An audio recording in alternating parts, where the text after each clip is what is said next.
Hello, Challenge A families. This is Felicia. I'm coming to you from my home because it's been a challenge today to get this recap out. So I thought I'm going to do a video because we have come from my appointment, but we have to leave for dance class in less than an hour. And I have yet to do dinner. Hopefully my husband will do it for me. Anyway, okay. It's great to hear to be coming to you from this venue. I think this is my favorite venue anyway. It's easier for me to write, to talk than to text or type, although I was a secretary for over 20 years.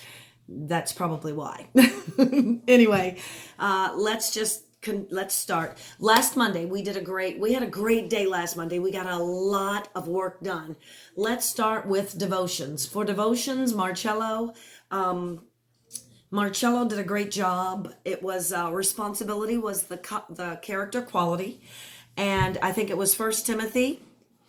Forgive me, I did not bring that part of my lesson, but First Timothy, the scripture that regards not letting others think little of you or less of you because you are young. Be an example in the way you walk, the way you talk, in the conduct, the way you live, etc. So we had a great discussion on that, and I looked forward, and I loved hearing what the kids had to say about what that meant. What define in your walk, how you walk and how you talk.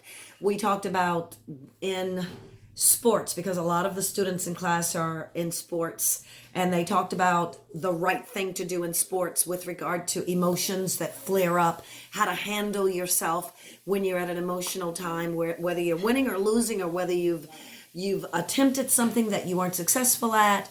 How do you respond? That kind of thing. So it was great dialogue. The discussion was wonderful. After that, we went straight into grammar. We are in the workbook, the green workbook. We're on week 4. When you're looking at the weeks in the green workbook, they're in the middle of the page. To the right of that date, week 4, to the right of that is the homework that the student is supposed to have done before the next week. And then to the left of that, underneath week 4, in preparation for week 5, you will see the preview and the review that your student need to have done before week 5. The review is basically reading the rules, getting familiar with the charts, copying the charts, and in many instances they're copying the same charts that they've done before. If you were in Essentials at any time, if your students were, then they're familiar with chart copies. This is why in that green Tellison workbook, some of the pages were to be laminated. Those are the charts, because they're going to redo, get to memorize those charts.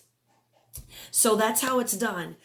Let me give you an example. I had one student, one of the parents shared with me that there was a lot of work to do for week 3 in order to prepare for week 4. And most of the work to do was on the right of week 3. So that was the homework that needed to be done after week 3 that needed to be done before Monday.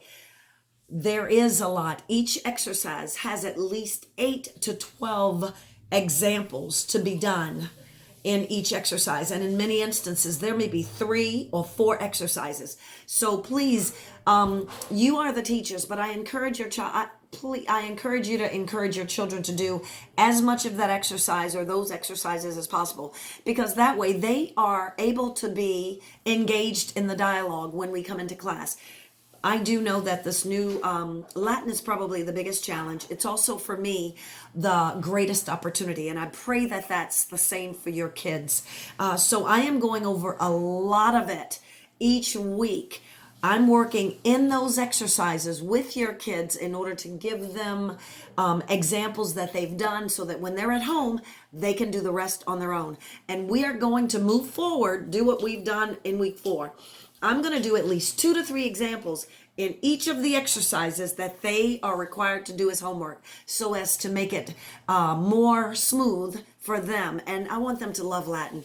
I'm falling in love with it, so I want them to be excited about it as well. So that is Latin. We did great. The dialogue was great. The learning was great. After Latin, we did logic, which is math. I'm going to, by the way, forgive me, I didn't say this at the beginning. I'm going to post pictures in an email, and I'm going to also post them on our Facebook group.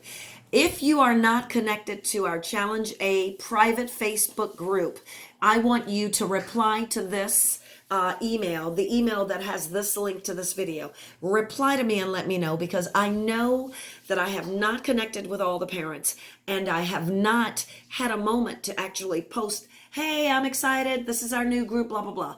I've connected many of you to it, but I have not put any formal greeting in there, so I apologize for that. I've just had a lot going on.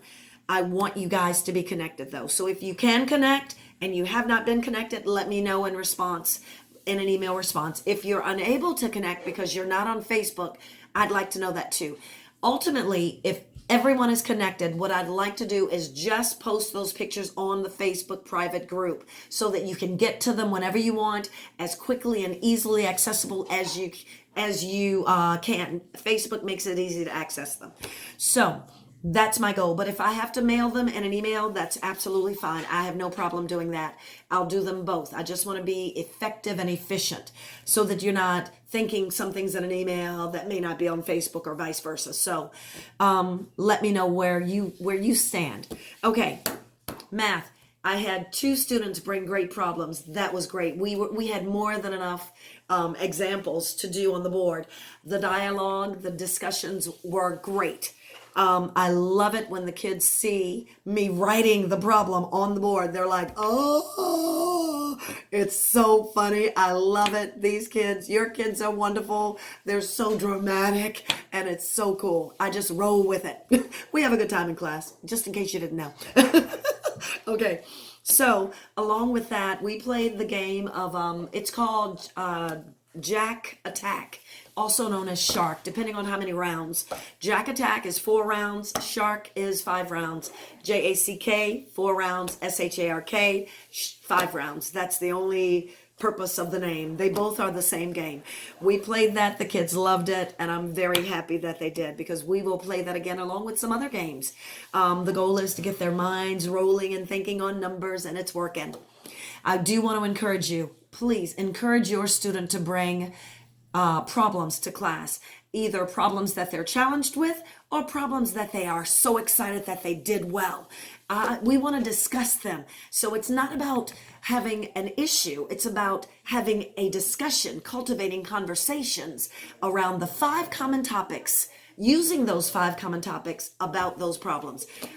It's amazing what other kids get out of your students bringing in their problems and us having a dialectic discussion. So please encourage your kids to bring in problems. Okay, thank you. All right, let's go on to research. Research, also known as science. We did plants this past, was it plants? Yes, it was. My mind needs to think. Yes, we did plants. Research papers were done. There were more papers this week. So excited when I see their research papers. The kids, I have some that look forward to presenting their papers, and you guys know who you are. And I love seeing their excitement, because I'm excited. I love seeing the papers. I love hearing them present it. Here's what I want to ask you to encourage your kids to do. Rather than read their papers, we have 10 kids in our classroom. So I want to make sure that every child who has a paper wants to present, will present, can present. So rather than reading those papers, what I keep drilling in the children is that they are to share their papers with their faces forward, looking at their audiences. So work on memorizing key points in those papers so they can share from their heart. And I had one student, he's a fantastic young man. His papers are always super long, and I kind of guinea pigged him because I know him well, and he was a good sport about it. He read a portion of his 7-page research paper. You know who you are. And then I stopped him with love and I asked him to tell us the rest of the paper without looking at his report. When he started to talk about his paper rather than reading his paper, you could see the joy in his expressing what he wanted to share with us. He became animated. His body language changed. He paced to match what he was sharing. He used a lot of hand motions. It was fabulous. That is what I've been drilling in those children to do. And that example was perfect. From the moment I had him do that, every student that came after that worked on presenting with their head up their paper. They looked at it, then they looked up, and they shared from their heart. So I want you to encourage your kids to continue doing that. They don't have to memorize every word, every dot, every crosshatch, every tittle. I want them to, from their heart, share what they're passionate about, the research that they did, because I want their research to be on a subject that they're passionate about. And now that I mention that, if what we've introduced, invertebrates this week, I have quite a few kids who don't like spiders, nor snakes, nor snails. I don't blame them. So if your student is not passionate about that subject, then have them research something else in nature. I want to keep it in nature if I can. Even if they take it out of nature, that's fine. But try to keep the focus in nature. They can do it on whatever their passion is on, whatever they're passionate about. If they're doing it based on the protocol and the format and the bibliography, APA format, I am happy with whatever subject they choose to do. Ooh, it's been 11 minutes. I'm going to try to quickly go through the rest of this. So the other thing I want to tell you about research, I am doing a critique, an objective critique of your students. Eventually, what I plan to do is give those critiques to your students, because there's a portion of the critique on the bottom that has the student critique themselves. By the end of this week, this coming Monday, I am hopeful that I will have 2 critiques for your students to take home, and it will clearly make a note of what strand it is, research or exposition, and what subject their writing is on, so that they can know what what they're going to be critiquing themselves about. In the class, we do have them give 1 glow and 1 grow about themselves, and I get tickled at the toughness at the students to say something well about themselves. It is very important that they see that they've done something well, because I have not seen any student do it all bad. And in fact, I've seen every student do more than 1 thing well, more than 2 things well, more than 3 things well. So my goal is to encourage them to give me 1 glow, something they feel that they did well. So they're telling this to everyone. And then 1 grow, which is something that they desire to do better the next time. So each student is giving me a grow and a glow. And then when they get their own objective critique that I've done on their work, then there's a portion that they can also fill in. And I'm telling you, because I want to make sure that they do this, I want them to be able to be objective in a positive way about their own work. Amen. I pray that blesses them. I believe it does. Okay, and I believe it'll bless you when you see what your students think about their own work, truly from their heart. Okay, reasoning. Reasoning is going great. This last Monday we went out on the lawn. We parked ourselves on towels and blankets, and we went through the reasoning exercises. We have not been able to get through the entire lecture or group portion. So I do encourage your kids to please continue doing that group portion and then do day 1, 2, 3, 4, 5. In fact, I would, if possible, let them do a portion of the group session and then do page 1 day, or day 1, and then continue what they couldn't finish of that group session on day 1, do it a bit more on day 2, and then do day 2's work, and then do the lecture portion on day 3, and then day three's work. That's just an idea. You guys do it the way you want to. I just am so happy that they're enjoying the relationship of words based on sound. We did sound for the past 3 weeks, alliteration, assonance, and rhyme. And this past Monday, we focused on meaning, looking at relationships of words based on their meaning.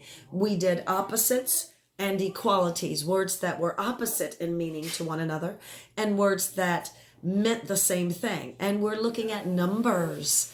We're looking at numbers in terminology and using the numerics, the actual numbers. So it's really, really exciting for me. We're also going through Proverbs 25. We're reading it. We started reading the whole thing this past Monday. I had broken it up into sections for weeks 1, 2, and 3. But for weeks 4 and moving forward, we're going to be reading the whole of Proverbs 25. And we're reading it in Old English, King James Version. I'm encouraging the kids to bring their Bibles too, because the goal is to help them memorize that entire Proverb 25. So I think we'll do it. I think they'll do it. Just to give you some tips. One of the curriculums that I've used in the past to memorize beautiful poetry, we literally said it 3 times every day. I would say it, she would say it, I would say it, she would say it, I would say it, she would say it. So it was a copy 3 times every day. And then I would have my daughter recite from memory how much she knew. At the beginning of each day, she would tell me how much she knew. She would try to say it all from memory, and then we would say it. I would say it, she would say it, I say it, she said it, I said it, she said it. So she would hear it 3 times, and then she would hear herself say it 3 times. So that's just a tip if you want that tip to help memorize Proverbs 25. I'm working on it too. Since I have no student in Challenge A, I'm the student, and I love that because I get to do what your students are doing because I want to experience what they're experiencing. So the papers that they're doing, I'm going to do at least the first 3 papers myself. I did the first one, the second one, I'm going to do the third one with them too. So we're only on the second one right now, and that brings me to exposition. Exposition, the papers that I heard about The Lion, the Witch, and the Wardrobe. The goal was to be extremely boring, because this was intentionally rudimentary intentionally. And I gave the kids the overall motto, and this is what I said, because it matched the format of this rudimentary essay. First paragraph, tell them what you're going to tell them. Second paragraph, tell them. And the third paragraph, tell them what you told them. I encourage the kids to not add to it, to make it extremely boring, extremely rudimentary. We created an issue. For example, whether Edmund should have gone with the White Witch. The 3 proofs were Edmund should not, if I chose to be, we used our Annie charts to choose and to pick, to put items in the affirmative, to put items in the negative, and to put items in what's interesting. And everything in what's interesting kind of didn't fit in affirmative or negative. That's where the interesting column came up. That's what the interesting column did for essay 1. So from that Annie, we chose 3 that we deemed our proofs as to why we were arguing for or against. So we chose for or against. I chose the affirmative. Whether Edmund should have followed the White Witch. Nope, I chose the negative. So Edmund should not have followed the White Witch. Why? Proof 1, proof 2, proof 3. Then that would have been your first paragraph. You literally lay it out. Edmund should not have followed the White Witch because this, and this. And then the middle paragraph was laid out intentionally rudimentary. Edmund should not have followed the White Witch because proof 1, and you write it out. And then the next sentence would have been, Edmund should not have followed the white witch because proof 2. Write that out. That's your second sentence. Third sentence should have been, Edward should not have followed the white witch because proof 3. Write that out. Boom. That would have been your second paragraph. That's supposed to be your student's second paragraph. And then for the third paragraph, tell them what you told them.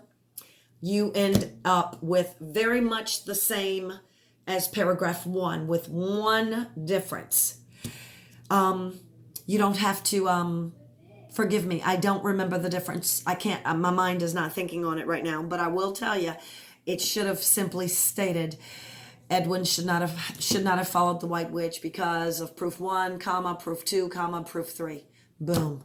Or because of proof 1, comma, proof 2, period, and then proof 3 would be a third sentence. Boom.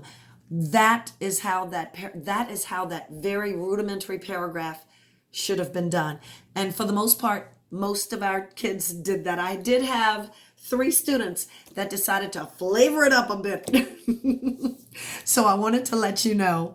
And I thought that I put it in the communication that I emailed you guys. It definitely needed to be very rudimentary, but it's okay that it was not.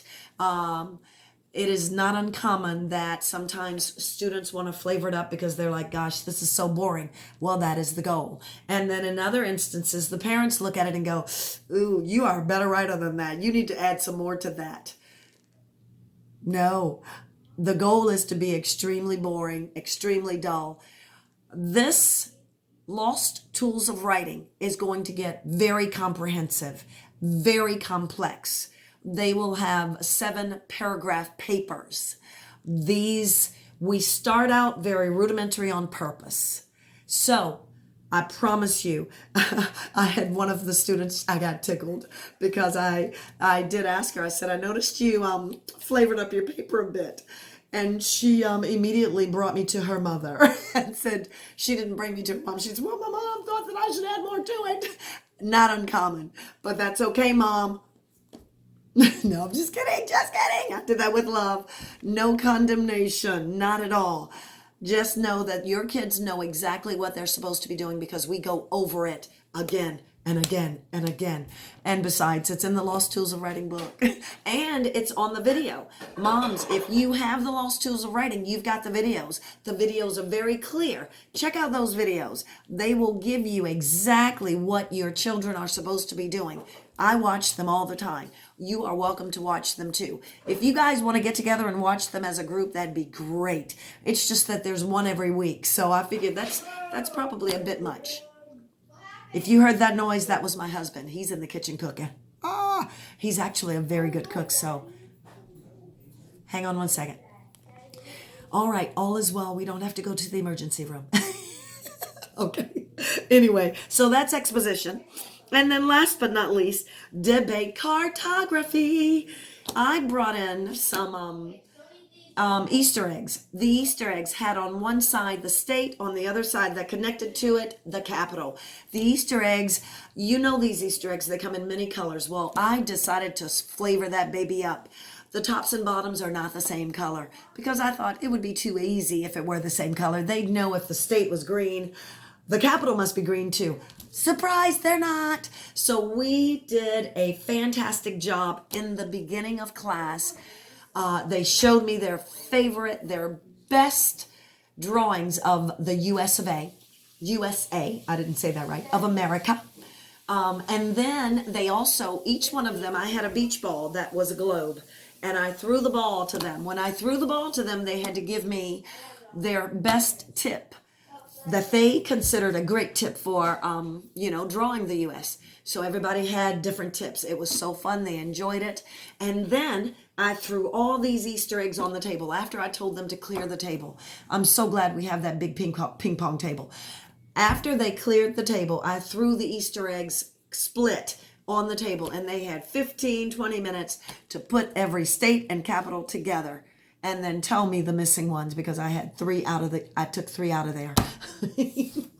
It was it was a wonderful blessing. They had fun doing it, and I videotaped them. You'll see that video on our private Facebook group.